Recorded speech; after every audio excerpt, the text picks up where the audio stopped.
Sound take 7 action. देखिए, मुझे लगता है गरिमा जी कि जो भी फैसले आज हुए हैं वो किसी एक पार्टी या एक लीडर ने नहीं किए हैं। वो सभी महागठबंधन के तमाम जो घटक दल थे सबने बैठकर स्ट्रैटेजिकली कब अनाउंस करना है, क्या करना है, उसके तहत हमने एक कदम उठाया है। बहुत दिन से तमाम भाजपा के लोग भी और मीडिया के साथी भी पूछ रहे थे, अनुप्रिया बहन भी पूछ रही थी कि कब बताएंगे सीएम का चेहरा और ये और वो, बहुत सवाल थे। आज मुझे लगता है सभी सवालों के ऊपर विराम लगा महागठबंधन की तरफ। लेकिन आज 20 साल से जो व्यक्ति मुख्यमंत्री है उसको सीएम चेहरा डिक्लेयर करने में ये सरकार डर रही है। पासवान जी जिन्होंने कहा था कि नीतीश कुमार जी जो है वो जंगल राज की सरकार चला रहे हैं, आज उनको भी बिल्कुल ठिकाने लगा दिया। 29 या 28 या 25 कितनी सीटें दी हैं वो तो धीरेन भाई ज्यादा बेहतर बता सकते हैं, लेकिन ज्यादातर हारी हुई सीटें दी हैं। और You are right, bro. उसका सीधा सीधा मतलब है आरएसएस की सबसे बड़ी अगर विरोधी कोई चीज रही है तो वो दलित रही है। आरएसएस मुस्लिम से भी ज्यादा दलितों से विरोध करती है, वो अपमान करके चलती है। दूसरी चीज, उनका जेडीयू से क्यों 36 का आंकड़ा है, सीधा सीधा है कि जो ईबीसी बनाया था नीतीश जी ने, वो क्या बनाया था, वो ईबीसी बनाया था कि तमाम सब घटक दल आ जाएं लेकिन पासवान जो वर्ग है वो बाहर हो जाए। नहीं, तो पूरी तरह से नहीं था, वो तो महादलित में था। कोई भी नहीं चाहता। आलोक जी, वो तो दलित और महादलित में था, तो साथ छोड़ दिए थे, 21 दलित जातियां आ गई थी साथ नीतीश। मैं वही कह रहा हूँ, ईबीसी वही एक्सट्रीमली बैकवर्ड क्लास, वही महादलित वाली बात कर रहा हूँ। उसमें पासवानों को छोड़ के, क्योंकि पासवानों को साइड करके वो आगे बढ़ना चाहते थे, पासवानों के एक अधिकार को तोड़ना चाहते थे। तो आज वो हनुमान बने, कृष्ण बने, लक्ष्मण बने, जो भी बने मोदी जी के इमोशनल डैमेज। भाग्य ये है कि आज जो बिहार जिस हालत में पहुंच चुका है उसका एक बहुत बड़ा कारण है कि इन लोगों ने 20 साल तक भ्रष्टाचार करके लूटा है। ना दवाई है, ना पढ़ाई है, ना कमाई है, ना सिंचाई है वहां। आज वहां क्या बिहार की पहचान हो गई? महंगाई, बेरोजगारी, पलायन, भ्रष्टाचार, अपराध, मर्डर, महिला अत्याचार, ये बिहार की पहचान इन्होंने बना दी। सम्राट चौधरी जैसा व्यक्ति, सजा याफ्ता व्यक्ति, आइए ना कांग्रेस में। मैं आ रहा हूँ, कांग्रेस में भी आ रहा हूँ। बार्गेन करा लेगा क्या तेजस्वी यादव के लिए कांग्रेस से? देखिए, लोग तो कह रहे थे हमें 40 सीट भी नहीं मिलेंगी, हमें तो 61 सीट पे आए। और अभी आपके यहाँ पर न्यूज 24 में ब्रेकिंग चल रहा है, 5 सीटों पर सॉल्व भी हो गया मैटर।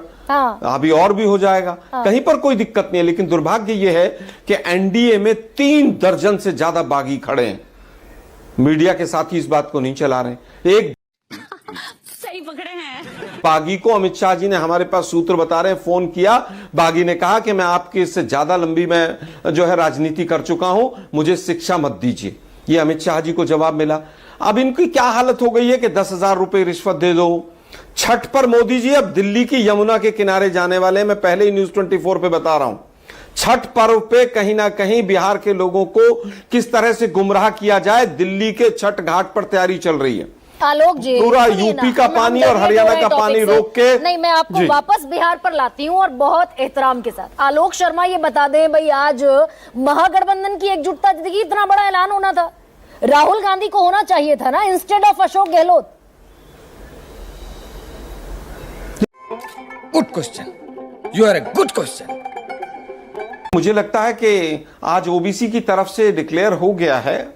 2 लोग आए हैं, दोनों ओबीसी की तरफ से आए हैं, तो बाकी माइनॉरिटी से भी आ सकते हैं, ईबीसी से भी आ सकते हैं और अपर कास्ट से, ब्राह्मण से भी आ सकते हैं। वो हम तय करेंगे बाद में।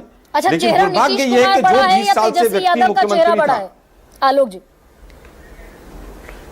देखिए, आज की तारीख में तेजस्वी यादव का चेहरा, मैं समझता हूं बिहार में कोई भी लीडर मैच नहीं कर रहा है।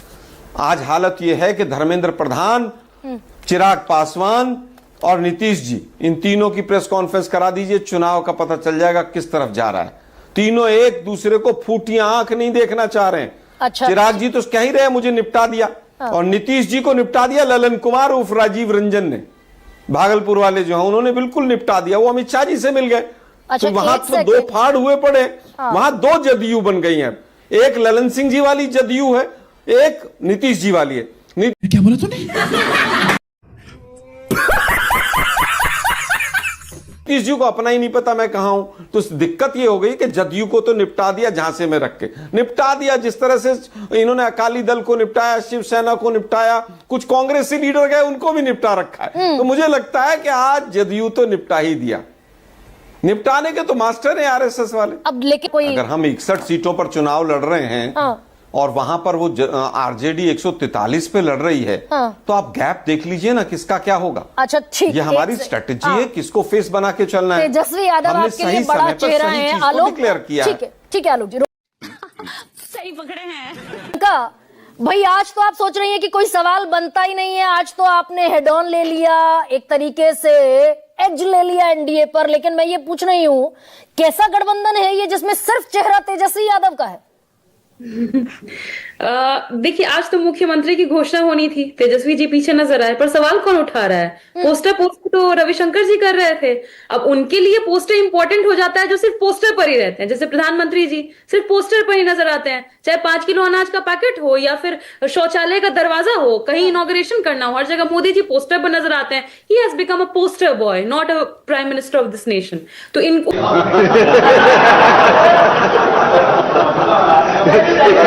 उनके लिए ये सब इंपॉर्टेंट होता है, हमारे लिए सवाल कैसे नहीं है गरिमा जी। अभी भी सब वही है कि बिहार को आगे कैसे ले जाएंगे, जब हर मल्टी डायमेंशनल इंडेक्स पे बिहार पीछे छूटा हुआ है। सबसे ज्यादा ड्रॉप आउट रेट्स बिहार में है, स्टूडेंट्स के, महिलाओं के ऊपर अत्याचार दिन प्रतिदिन बढ़ रहा है, कोई आईटी पार्क्स नहीं है, किसी तरह का एग्रो बेस्ड इंडस्ट्री नहीं है। ये सवाल है। चेहरा तो लेकिन तेजस्वी ही है ना।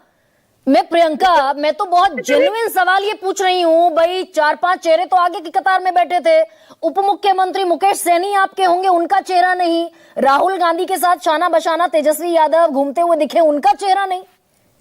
इसमें पिछले हमको लगता है कि महीना भर से हम लोग डिबेट कर रहे थे गरिमा जी, हाँ। कौन होगा सीएम, कौन होगा सीएम। मैंने आपको महीने भर से यही कहा था, तेजस्वी जी होंगे सीएम, क्योंकि 14 करोड़ आवाम बिहार की यही चाहती है। पर सवाल उधर है कि जिनके पास एक प्रेस कॉन्फ्रेंस तक नहीं हो पाया, साथ में बैठ तक नहीं पाए, वो बिहार को लीड कर पाएंगे क्या? सवाल सबसे बड़ा ये है। इतना छोटा पहले कभी नहीं हुआ होगा। आज भी ये सवाल बना हुआ है कि आखिर क्यों अमित शाह जी ये कह रहे हैं कि हम चुनाव के बाद डिसाइड करेंगे क्या होगा क्या नहीं होगा। चिराग पासवान जी का स्टेटमेंट आपने ही चलाया, कह रहे थे मुख्यमंत्री तो मैं भी हो सकता हूं, लेकिन अभी परिस्थितियां वैसी नहीं है। परिस्थितियां कैसी है मैं बता रही हूँ, सिर्फ एक लाइन में इसको समराइज कर देंगे। हाँ। एक लाइन ये है कि अब जो जेडीयू है ना, उसी में घर के भेदी बैठे हुए हैं। चाहे संजय झा जी हो, चाहे ललन जी हो, चाहे विजय चौधरी जी हो, वो प्राइवेट लिमिटेड बन गई है। जब ये तीनों तक नाम नहीं ले रहे हैं कि सीएम फेस हमारे नीतीश कुमार जी होंगे, तो बाकी उसकी अब क्या उम्मीद करती हैं? नहीं, लेकिन आपने सीएम का चेहरा तो घोषित कर दिया प्रियंका, लेकिन एक तलवार लटकी हुई है ना भाई। 420 का मुकदमा में चार्जेस फ्रेम हो गए, राउज एवेन्यू कोर्ट ने चार्जेस फ्रेम किए हैं, और रविशंकर प्रसाद याद दिला रहे हैं कि 7 साल की सजा भी हो सकती है। वो हमें क्यों याद दिला रहे हैं, हमको समझ नहीं आता है। हमको तो डेली इस चीज से गुजरना होता है। हमको मालूम है कि वेंडेटा पॉलिटिक्स ही हथियार है बीजेपी का, एनडीए का, ये वो करेंगे। और कौन है ये लोग,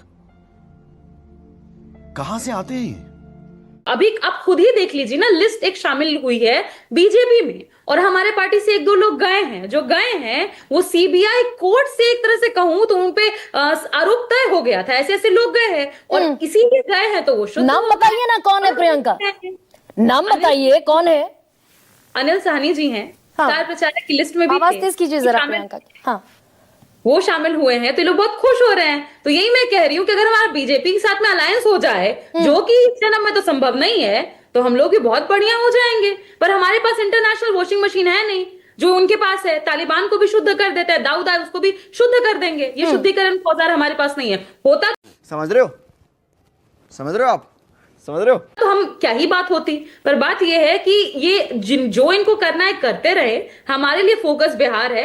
अभी भी मैं यही कहूंगी कि इनका फोकस सिर्फ और सिर्फ गुजरात है। बिहार होता तो परिस्थितियां जैसी हैं विभत्स, वो नहीं होती। हमारे लिए हर घर में सरकारी नौकरी पहुंचाना, जीविका दीदियों की स्थिति को सुधारना, और साथ ही साथ एजुकेशनल सिटी खोलना। आपको पता है गरिमा जी, लेकिन मुख्यमंत्री का चेहरा इतना इंपॉर्टेंट क्यों था आरजेडी के लिए भाई, जिस पर ये गरारी फंसी हुई थी पूरे गठबंधन की? जी मैं आपका सवाल सुन नहीं पाई भाई। ये गरारी महागठबंधन की मुख्यमंत्री के चेहरे पर फंसी हुई थी ना। ये मुख्यमंत्री का चेहरा आरजेडी के लिए इतना इंपॉर्टेंट क्यों है? बिहार का विकास करना है तो किसी भी भूमिका में कर सकते हैं। गरिमा जी, आज तो क्लियर तेजस्वी जी बोले कि हम तो इसके लिए कहते हैं ना कि हम तो इस पर डिस्कशन भी नहीं करना चाह रहे थे। चाह तो मीडिया रही थी, वो लोग पूछ रहे थे कौन है सीएम, एनडीए अच्छा, पूछ रहा था हाँ, कौन है सीएम। हमारा तो फोकस इस पे था कि हम बिहार कैसे बनाएं। आप चाहते थे। यही नहीं, अभी और सुनिए। और लीजिए, आपको सुनने को मिल गया। पर क्योंकि शुरू से ही मैंने आपको कहा कि ये कोई मुद्दा ही नहीं है। जब बिहार इस बुरे दौर से गुजर रहा है तो इम्पोर्टेंट तो बिहार होगा ना। सीएम चेहरा होता है, सरकार बनाना होता है, उनके लिए होता होगा, हमारे लिए नहीं है। हमारे लिए बिहार बनाना इंपॉर्टेंट है। तभी हर जगह आप देखिए कल से तेजस्वी जी की आंधी शुरू होने वाली। नहीं, आंधी है दरअसल। मैं थोड़ा सा इस आंधी को ब्रेक लगाना चाहती हूँ। 11 सीटें हैं प्रियंका, 11 सीटें। वैशाली, केलगांव, सुल्तानगंज, सिकंदरा, नरकटियागंज, करगहर, बछवाड़ा, बिहार शरीफ, राजापाकड़, बेलदौर और चैनपुर आमने सामने लड़ रहे। भाई मैं कह रही हूं कि ऐसी तस्वीर नहीं है क्या all well if that ends well? ऐसा नहीं है ना? अभी सभी कुछ अगर वेल नहीं होता गरिमा जी, तो आपको ऐसी प्रेस कॉन्फ्रेंस देखने को मिलती क्या? सिर्फ तेजस्वी जी अकेले बैठे नजर आते।